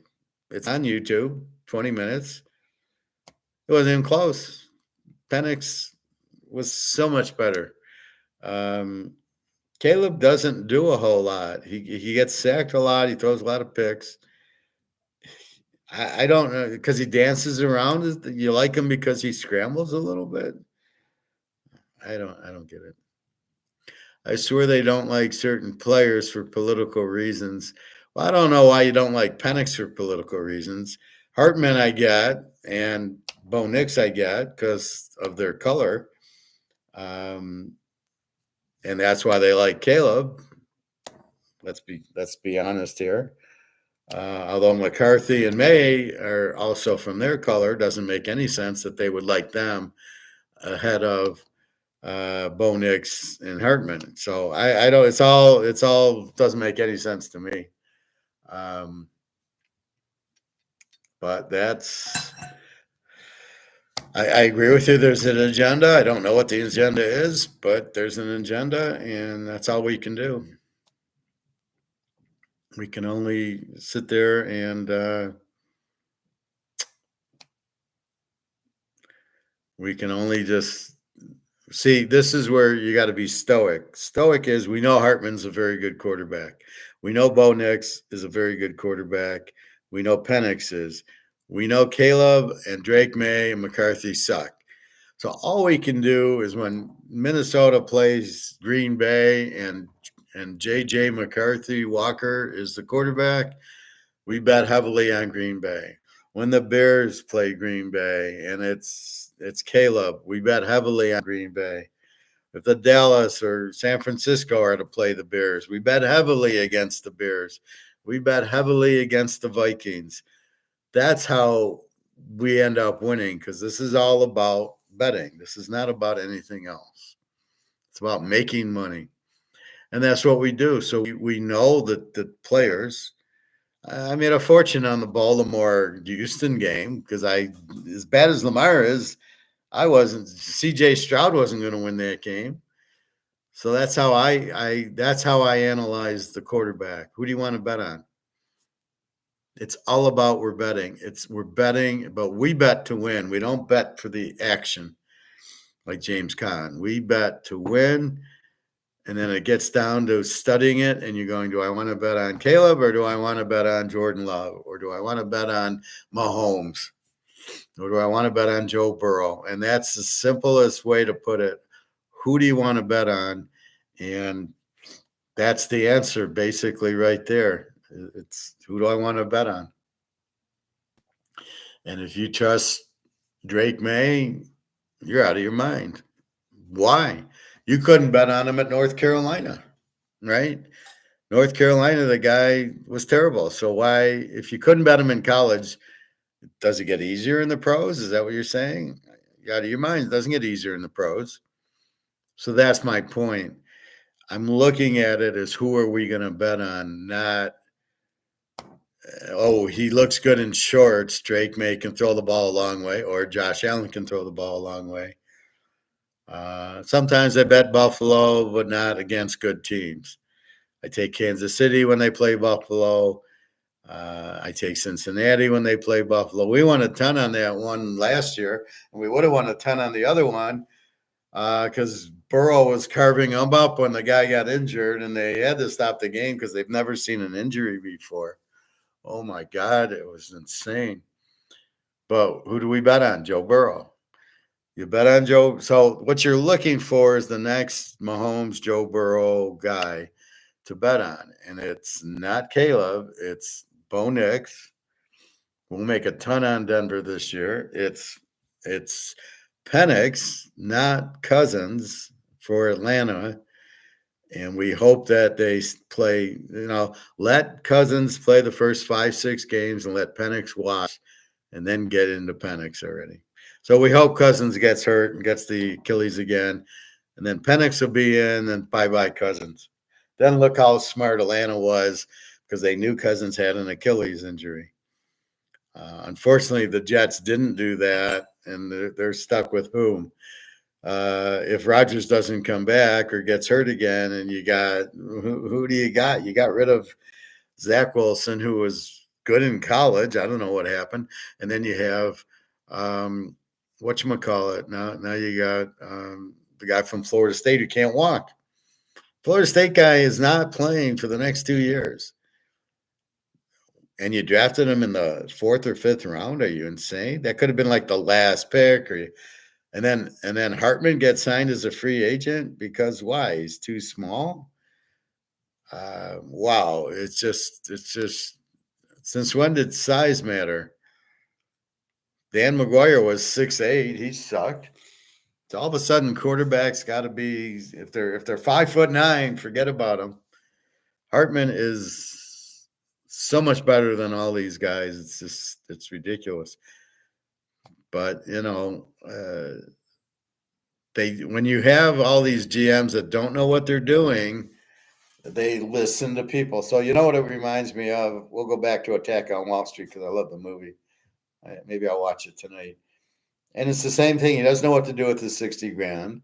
And they tell him put it in real estate trust. So he puts it in real estate trust and then he loses, as does all these other people who put in real estate trusts who they fucked over, or Madoff. Everybody was in Madoff. They all lost their ass because they didn't understand what they were doing. And they listened to other people. And that's what the NFL draft is. Oh, I don't like Hartman. Oh, okay, so I won't draft him. I'll draft the guy from Florida State who can't walk. That's great. I mean, what are you doing? Jordan Travis. What are you doing? You're drafting this guy in the 5th round instead of Hartman? Why? Why? Because my broker told me to buy a real estate trust. And then you lose your $60,000 because you trusted the guy because you don't know what you're doing. So the bottom line is you must understand what it is you're doing, what it is you're looking for. I'm going by Hartman at Wake Forest for 4 years, lit it up. I'm going by Cam Rising, lit it up when he was healthy. And same thing with Bo Nix and Penix. We saw light it up last year, and Daniels lit it up. So, I don't get what they're looking at with Caleb that they don't see with Daniels, except for Daniels is more accurate, and Daniels didn't dance around. He ran, where Caleb's dancing around, and then the receiver, they finally get open. Well, wait a minute. Yeah, against Notre Dame, nobody got open, did they? And against UCLA, nobody got open. So, and they blitzed them and they sacked them a bunch of times. So, this is the problem I'm having. How you think Caleb is so much better than Daniels or Nix or Penix? And now Nix and Penix are terrible. When you can see the proof, Penix got to the championship game, and Nix should have got there. They got screwed, but they played Washington down to the wire, and then and Daniels. So what I don't get what it is if we watch the games, how you wouldn't take Nix and Hartman and Penix and Daniels, and why you would take Caleb and Drake May McCarthy. If you watch the games, it makes no sense, but they're not judging it based on the games. They're judging these players based on what they did in the 40 and what they did in the combine with shorts on and no rush. Well, wait a minute. I'm going to judge it based on the games because that's what we're going to play is games. We're not going to sit there. Caleb's not going to, or Drake May, what's he on New England? They're not going to sit there in shorts and he's just going to hike the ball and throw it to a guy with no rush. What are you dreaming? That's not football. What's going through your mind here, fellas? So that's really the problem, right? They're out of their fucking minds. They don't know what they're doing. And the GMs prove it. And every year, the Lions had Matt Patricia, and then they had Matt Millen, and but they don't know what they're doing. They don't know how to choose the GMs, so the GMs are terrible. Everybody's all in love with the Lion GM, and I'm like, why? All he's doing is drafting guys from Alabama who aren't very good. The wide receiver is for a first round guy is not a Chase or Jefferson. The running back's okay, but he's not a first rounder. But he's okay. Yeah, because the Lions had no talent. Somebody made a comment how all the players he's drafted have stayed on the team because the team sucked. The team was terrible because you had Patricia and the other New England guy who ruined it. What happened there? Oh, you hired a bunch of clowns. Now you've hired more clowns. But I'm sick and tired of hearing how good this GM of the Lions is. Give me a fucking break. They didn't have the world's easiest schedule. Now okay, let's see how good he is this year. But Jared Goff has already proven he's no good. So when the shit hits the fan, he'll hit the fan. He's gone. But that's the problem. You have guys that are way over their head who take direction from hearing from other people. So they don't know what they're doing. Anyway, that's life, right? A lot of it is. Politics plays a role in everything. And but the smart don't play politics. I don't play politics. I use it to our advantage. When the point spread is Chicago laying 7 to Green Bay with Caleb, we unload, a 50-unit lock on Green Bay. That's how we do it. See, we know who's good and we know what to do with them. And that's all we can do. And off you go. So it's that simple. So anyway, that's what I'm thinking. So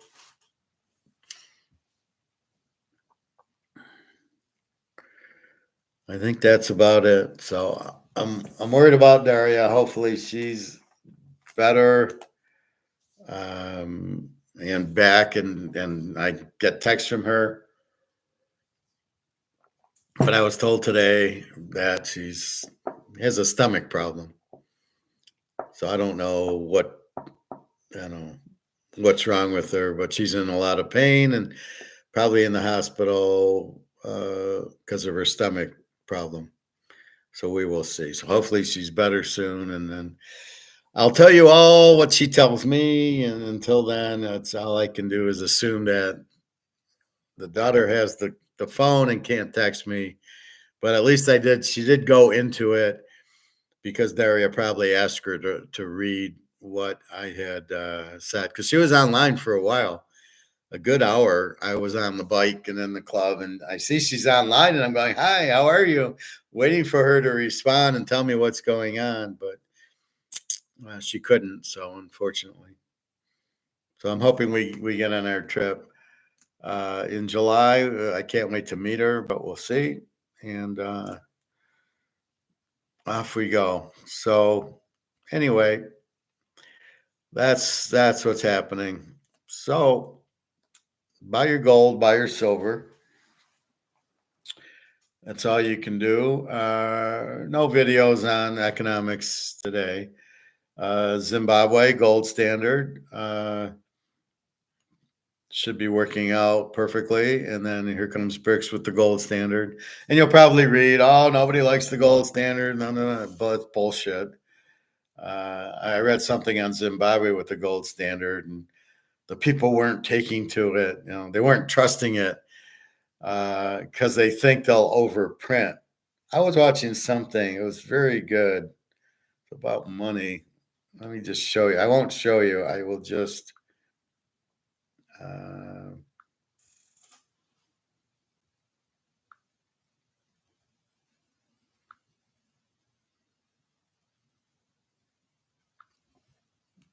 is it in my?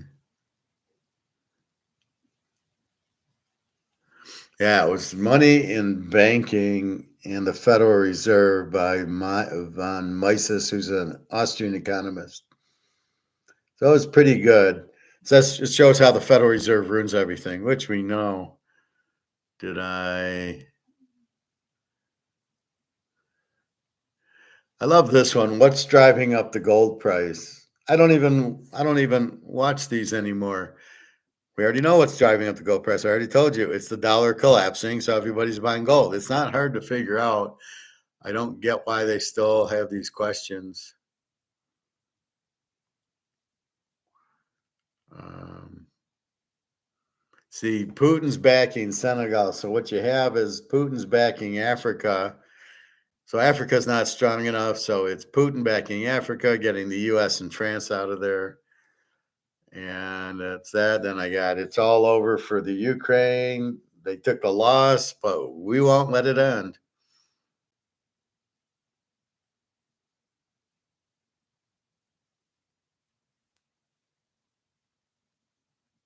This was a good one here. Analyzing Hans Gruber, how cool he was. So that's a pretty good one. Anyway, that's kind of nothing really to show you, but just what I kind of play around with. But understand gold, you cannot, the reason you like gold is you can't print it. And it is money. It's real money and it can't be printed. And so it's like this Mahomes card. You can only make 50 of them. You can't make any more. So I'm going to buy it because I know it's limited to 50. Nick wanted to sell me his Joe Burrow, and I said, "Is it limited?" He says, "No." I said, "I don't want it because it will never hold its value, even though it's Joe Burrow because he hasn't won a Super Bowl. But until he, uh, but it's not a limited card, so I don't know how many were made, and so I don't have an interest in it. If there was 50 of them, I might have had an interest. We don't care, Greg and John. We don't care that you're watching hockey. You're vampiring us. Stick to the topic. Are we talking about hockey? No. So what the fuck are you bringing it up for? Go watch it. You don't have to tell us you're watching it. We don't care. We're not talking about that. So this is the point. You You can't print gold, therefore it's the lifeboat, therefore that's why you buy it. And eventually, so you have the Comex, JP Morgan trying to keep the prices down to stay in the dollar because they're doing this whole Madoff thing, right? And the reason that we outsmart them is we know that the demand is going to outsee the supply because everybody's going to jump on the gold and silver once they see the dollar going to zero. They'll all do it. Now in Zimbabwe, maybe it says the gold standard isn't working yet, or people aren't, are thinking they're going to, print all these gold. Yeah, right now, eventually, and it's bullshit out. You're interviewing all the people, but eventually people will trust if they just print as many dollars as you can in gold, which is supposed to be what you're doing. So if you have $1 billion in dollars, you can print a billion. Or if you have $1 billion worth of gold, you can print $1 billion worth of dollars. That's it. So the demand will kill all the price fixing. That's what happens. That's why price fixing never works, because eventually demand blows it up. And that's what we're waiting for. I'm a good friend. We have never met, Greg and John. It's like Dario wants to marry me, but we haven't met. So I said, well, we got to meet first and then decide if we want to, be together. But we got to see how we are in real. And I don't like when I don't hear from you for 4 or 5 days. But I think she's just had a lot of problems, and she's had been controlled, and she hates the Russian men because the way they treated her. So in her mind, she doesn't know a nice American guy, but when she's with me, then the light will go on. She'll go, okay, yeah, I think so. Uh, Her whole thing is her sister was Russian, married an American guy. And so she says, oh, I want one too. My sister got out and she got an American guy and he's nice to her. So she wants one. So at first she wanted me because I was an American. Now I think she wants me because now she realizes my quality and it's like, yeah, I want this guy. I'm a good friend from the classes. Okay. Well, I thank you. I appreciate that. I'm just as nice in real life. Um, but this is always the thing where you got to meet the people and spend time with them. But I don't see. I'm honest. This is the way I am. I don't put on a song and a dance. I don't play politics. I don't try to sell you on anything. I don't sell any. Well, I sell my football, but all the gold and economics, I'm not selling you anything. So it just comes from the heart. So I think that comes through. But I appreciate that, Greg and John. I like when you come. I don't know where, again, Bobby. I see. Bobby's like Daria. Is he sick? Is he in the hospital? Did he go somewhere? What's going on with Bobby? But this is the problem. We don't know. And it's like with Daria. If she doesn't tell me, I don't know. So all I can do with Daria is say, I love you and reach out and then wait for the response. And that's why I get frustrated. But I feel she's sick or there's some health issues. So now I understand it better. I'm not as crazy, but yeah, it's frustrating because the expected outcome is Bobby's here or Daria texts me. And when you don't get it, you wonder what's going on. So Bobby could be in the hospital for 3 months. We don't know. So it's not like we can't blame Bobby. Where are you? But we can say, we miss you, Bobby, and we hope you're well and everything's okay. But that's all we can do. But it's unfortunate. But that's what you do with people. You can't get upset that they don't give you the outcome that you're seeking. And that's all you do from it. Anyway, it's a late class. It was just a late day. I ran a few errands, did my unemployment, went out, talked to somebody about Daria, and so I'm home now. So anyway, late class, but we didn't really have much. There was no time thing, and it was Monday, so we will try to get normal 1:30, 2 o'clock tomorrow. I don't really have anything. So we'll do that. So anyway, have a good night. www.teaserking.com. Looking into the economics class. I was tied up today. I'll look into it tomorrow. Um, Although I was told today to do it live with an audience as opposed to do it here. I don't know. I think I can make more here, but we will see. Maybe it's better to do it live. And then I was told that I would be I would make a lot more from the economics than the football because people just don't get the football. People have a harder time believing I'm as good as I am because they can't do it. But in economics, it is what it is. Economics, buy gold, and you can prove it. People will understand because you're making the money. And football, if you don't bet, I'm not making any money. I can make you money if you dump your dollars for gold. I can't make you money if you don't bet football. So that's the difference. All right, everybody. Have a wonderful day. www.teaserking.com. And I pray that Daria is better and I can give you some good news. All right. Take care, everybody.